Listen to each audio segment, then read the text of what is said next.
அன்பிற்குரியவர்களே, நயவஞ்சகன். இந்த நயவஞ்சகனிடம் ரொம்ப நம்ம எச்சரிக்கை இருக்கணும். இப்போ அதுக்குரிய அறிகுறிகள் என்ன என்று நபிகள் நாயம் ஸல்லல்லாஹு சொல்றாங்க. ஆயத்துல் முனாஃபிக் ஸலாத்துன், 3 வகையான தன்மைகள் அவன்கிட்ட இருக்கும்.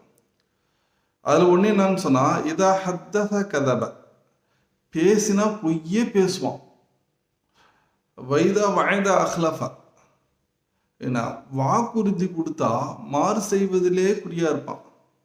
வயது திமெனா ஹான, அவனை நம்பினா மோசடி செய்வான். இந்த தன்மைகள் இருக்கின்றது ரொம்ப மோசமானது. ஏன்னா இன்னொரு இடத்துல நபிகள் நாயகம் ஸல்லல்லாஹு அலைஹி வஸல்லம் சொல்றோம், ஃபஜர, பாவமான காரியங்களில் ஈடுபடுவான் அப்படின்னு கூட இருக்கு. ஆகவே அன்பிற்குரியவர்களே, இந்த முனாஃபிகளிடமிருந்து ரொம்ப எச்சரிக்கையா இருக்கணும்.